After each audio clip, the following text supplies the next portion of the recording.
अस्सलाम वालेकुम। Dear 11th chemistry new book का चैप्टर 1 उसका टॉपिक आज हम डिस्कस करेंगे वेरिएशन इन मेटेलिक करैक्टर। तो चलते हैं अपने टॉपिक की तरफ। The metallic character of element is typically their tendency to lose electrons. Metallic character का मतलब होता है किसी एलिमेंट का इलेक्ट्रॉन्स लूज करने का रुझान। जिन एलिमेंट्स का इलेक्ट्रॉन्स देना आसान होता है उन्हें मेटेलिक कहते हैं।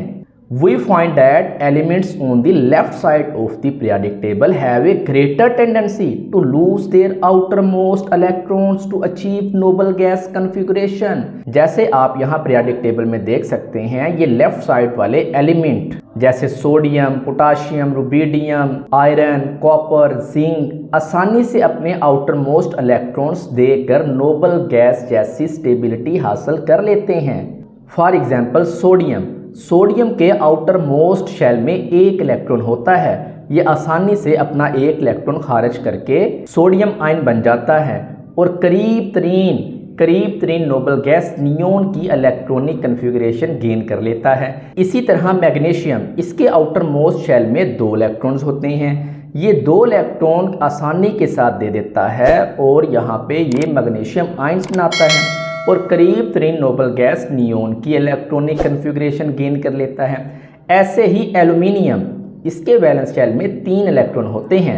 ये 3 इलेक्ट्रॉन देकर करीब तरीन नोबल गैस नियोन की इलेक्ट्रॉनिक कन्फिगरेशन गेन करता है। In contrast element on the right side of the table tend to gain electrons. इसके मुकाबले में राइट साइड के एलिमेंट्स, मैं आपको यहाँ पीरियोडिक टेबल में दिखाता हूँ। राइट साइड के एलिमेंट जैसे क्लोरीन, ऑक्सीजन इलेक्ट्रॉन्स गेन करते हैं ताकि वो स्टेबल हो सकें। फ्लोरीन के आउटर मोस्ट शेल में 7 इलेक्ट्रॉन होते हैं। ये एक इलेक्ट्रॉन हासिल करके करीब तरीन नोबल गैस नियोन की इलेक्ट्रॉनिक कन्फिगरेशन गेन करता है। इसी तरह ऑक्सीजन के आउटर मोस्ट शेल में 6 इलेक्ट्रॉन होते हैं। ये 2 इलेक्ट्रॉन हासिल करके करीब तरीन नोबल गैस नियोन की इलेक्ट्रॉनिक कन्फिगरेशन गेन करता है। यानी पीरियोडिक टेबल में लेफ्ट साइड वाले एलिमेंट इलेक्ट्रॉन लूज करने का रुझान रखते हैं, इसलिए मेटेलिक हैं, जबकि राइट साइड वाले एलिमेंट इलेक्ट्रॉन गेन करने का रुझान रखते हैं, इसलिए ये नॉन मेटेलिक हैं। Therefore, elements on the left side of the periodic table are metals that form positive ions, while elements on the right side, particularly in the right corner, are non-metals that form negative ions। जैसा कि आप इन equations में देख सकते हैं, sodium एक electron खारिज करके एक यूनी पॉजिटिव आयन बना रही है। मैग्नीशियम 2 इलेक्ट्रॉन खारिज करके डाई पॉजिटिव आयन बनाती है। इसी तरह एल्यूमिनियम 3 इलेक्ट्रॉन रिमूव करके ट्राई पॉजिटिव आयन बनाती है। अगर आप बात करें नॉन मेटल्स की, तो नॉन मेटल्स में फ्लोरीन देखें, एक इलेक्ट्रॉन गेन करता है, यूनी नेगेटिव आयन बनाता है। ऑक्सीजन 2 इलेक्ट्रॉन गेन करके डाई नेगेटिव आयन बनाता है। Hence, one can conclude that the metallic character of an element largely depends on its valence shell electronic configuration। इसका मतलब ये है किसी भी एलिमेंट का मेटेलिक करैक्टर उसके वैलेंस शेल इलेक्ट्रॉन्स पर डिपेंड करता है, यानी उसके आउटर इलेक्ट्रॉन्स कितनी आसानी से लूज होते हैं। जितनी आसानी से आउटर इलेक्ट्रॉन्स लूज होंगे उतना ही ज़्यादा वो मेटेलिक होगा। Consequently, the metallic character of the element decreases। जब हम पीरियड में लेफ्ट से राइट मूव करते हैं, जब हम पीरियोडिक टेबल के पीरियड में लेफ्ट से राइट जाते हैं तो मेटेलिक करैक्टर कम होता जाता है। In other words, the increase in nuclear charge pulls the electron cloud closer to the nucleus, making it more difficult for the atom to lose electrons and therefore decreasing across the period. Nucleus का charge बढ़ता है और electrons पर nucleus की attraction बढ़ जाती है। इस वजह से इलेक्ट्रॉन लूज करना मुश्किल हो जाता है। जैसे आप पीरियोडिक टेबल के एक पीरियड में मूव करते हैं from left to right, element metals से लेस मेटेलिक और लेस मेटेलिक से नॉन मेटल्स बिहेवियर शो करते हैं। इसी वजह से metallic character left to right decrease करता है। जैसे इन पीरियड 3, अगर आप पीरियड 3 की बात करें, सोडियम और मैग्नीशियम से ये स्टार्ट होता है। इन दोनों को मेटल्स कहते हैं। ये आसानी से इलेक्ट्रॉन लूज करते हैं, इस वजह से इनका मेटेलिक करैक्टर हाई होता है। Sodium is most metallic in this period. जब आप आगे जाते हैं और मिडल में पहुंचते हैं आपको एल्यूमिनियम मिलती है। एल्यूमिनियम एक वीक मेटल है, मेटेलिक करैक्टर थोड़ा कम हो जाता है यहाँ। उसके बाद आपको सिलिकॉन मिलता है। सिलिकॉन एक मेटलॉइड है, मतलब ये मेटल और नॉन मेटल दोनों की प्रॉपर्टी शो करता है। यहाँ मेटेलिक करैक्टर मीडियम हो जाता है। उसके बाद आगे चलें तो आपको फास्फोरस, सल्फर और क्लोरीन मिलता है। ये नॉन मेटल्स हैं, ये इलेक्ट्रॉन्स गेन करते हैं। इनका मेटेलिक करैक्टर बिल्कुल लो या ज़ीरो होता है। Chlorine is the least metallic in this period. और सबसे एंड पे आपको एक नोबल गैस मिलती है, आर्गोन। तो डेयर इसका मतलब जब आप पीरियड 3 में लेफ़्ट टू राइट मूव करते हैं, सोडियम और मैग्नीशियम ये मेटल्स हैं, एल्यूमिनियम एक वीक मेटल। उसके बाद आपको सिलिकॉन मेटलॉइड की शक्ल में मिलता है, सल्फर, क्लोरीन आपको नॉन मेटल्स की शक्ल में मिलते हैं, और एंड पे आपको एक नोबल गैस आर्गोन मिलती है। जितना राइट चाहो उतनी कम मेटेलिक करैक्टर होती है। सोडियम सबसे मेटेलिक, क्लोरीन सबसे कम मेटेलिक, यानी क्लोरीन सबसे non metallic. The nuclear charge increases while the atomic size decreases.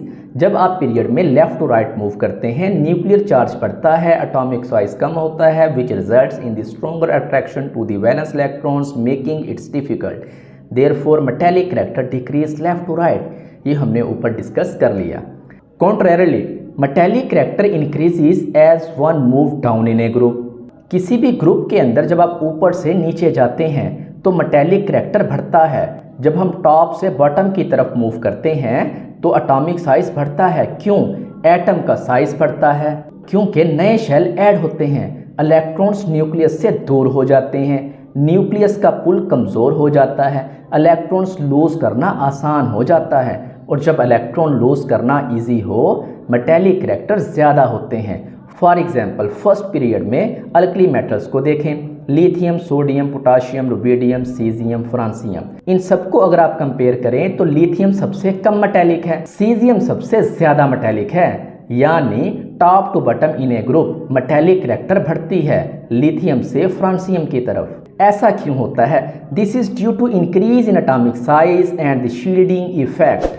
Atomic size बढ़ने और शील्डिंग इफेक्ट की वजह से आउटर इलेक्ट्रॉन्स न्यूक्लियस से दूर होते हैं, उनको लूज करना आसान हो जाता है। Caesium is for more reactive and electropositive than sodium और लिथियम। इस वजह से सीजियम सोडियम और लिथियम से ज़्यादा मेटेलिक और रिएक्टिव होता है, ये आसानी से इलेक्ट्रॉन दे देती है। इस डायग्राम को अगर आप देखें लेफ़्ट टू राइट जाते हुए मेटेलिक करैक्टर डिक्रीज होते हैं, यानी अगर आप राइट से लेफ़्ट की जानब मूव करें तो मेटेलिक करैक्टर इंक्रीज होंगे, टॉप से बॉटम की तरफ जाएं तो मेटेलिक करैक्टर इंक्रीज होंगे। इसी तरह यहाँ देखें उसने नीचे से ऊपर की तरफ एरो बनाया हुआ है, यानी जब आप नीचे से ऊपर की तरफ जाते हैं इंक्रीजिंग नॉन मेटेलिक करैक्टर, नीचे से ऊपर की तरफ नॉन मेटेलिक करैक्टर इंक्रीज होंगे, जबकि टॉप से बॉटम की तरफ मेटेलिक करैक्टर इंक्रीज होंगे। डेयर यहाँ क्विक चेक 1.6 है, illustrate how does the metallic character vary in group 14। तो dear in group 14 as we move down the group metallic character increases. This is because atomic size increases, shielding effect increases, nuclear attraction on valence electron decreases, so electrons are more easily lost. यहाँ अगर आप देखें तो carbon एक non metal है, silicon एक metalloid है, इसी तरह जर्मेनियम एक मेटलॉइड है, टिन SN एक मेटल है, इसी तरह लेड एक मेटल है, यानी टॉप से बॉटम की तरफ जाएं तो मेटेलिक करैक्टर इंक्रीज हो रहे हैं। Next question is identify semi metals in group 14, 15 and 16। Why they are semi metals? तो डेयर सेमी मेटल्स या मेटलॉइड्स वो एलिमेंट्स हैं जिनमें मेटल्स और नॉन मेटल्स दोनों की प्रॉपर्टीज होती हैं। ना ये प्योर मेटल्स होते हैं ना प्योर नॉन मेटल्स, इनका बिहेवियर इंटरमीडिएट होता है। ग्रुप 14 में सिलिकॉन एंड जर्मेनियम ये मेटलॉइड हैं, इनकी अपीयरेंस मेटेलिक होती है यानी शाइनी होती है, लेकिन ये ब्रिटल होते हैं, टूट जाते हैं नॉन मेटेलिक की तरह। ये पूरे कंडक्टर होते हैं at room temperature but become better at high temperature like semi conductor. इसी तरह ग्रुप 15 में आर्सेनिक एंड एंटीमनी ये हीट और इलेक्ट्रिसिटी मॉडरेटली कंडक्ट करते हैं। इनका बिहेवियर किसी रिएक्शन में मेटल जैसा हो सकता है और किसी में नॉन मेटल जैसा। आर्सेनिक का यूज़ होता है सेमीकंडक्टर्स और अलॉयज में। ये नॉन मेटल्स की तरह बिहेव करते हैं। ग्रुप 16 में टेलरियम एंड पोलोनियम। टेलरियम के पास मेटेलिक शाइन होती है लेकिन वो ब्रिटल होता है। ये सेमीकंडक्टर की तरह बिहेव करते हैं। इलेक्ट्रॉनिक्स इंडस्ट्री में इनको यूज़ किया जाता है। तो डियर, अगर आप इन सब की मजमूई प्रॉपर्टीज़ का जिक्र करें, इंटरमीडिएट इनकी इलेक्ट्रोनेगेटिविटी होती है, ना बहुत ज़्यादा ना बहुत कम। Partial ability to conduct electricity, brittle nature like non metals, shiny appearance like metals, variable oxidation state. Reactions में कभी मेटल जैसा कभी नॉन मेटल जैसा बिहेव करते हैं। तो डियर, अब आपको मेमोराइजिंग टिप्स देते हैं। लेफ्ट साइड वाले एलिमेंट मोर मेटेलिक, राइट साइड वाले element more non metallic. Down the group metallic character increase होते हैं, across the group less metallic होते हैं। Caesium most metallic, fluorine least metallic. उम्मीद है आज का लेक्चर आपको पसंद आया होगा। अगर आपको कोई कन्फ्यूजन है तो ज़रूर कमेंट करें, मैं रिप्लाई करने की पूरी कोशिश करूँगा। लेक्चर अच्छा लगा हो तो वीडियो को लाइक करें, शेयर करें और चैनल को सब्सक्राइब करना ना भूलें। शुक्रिया।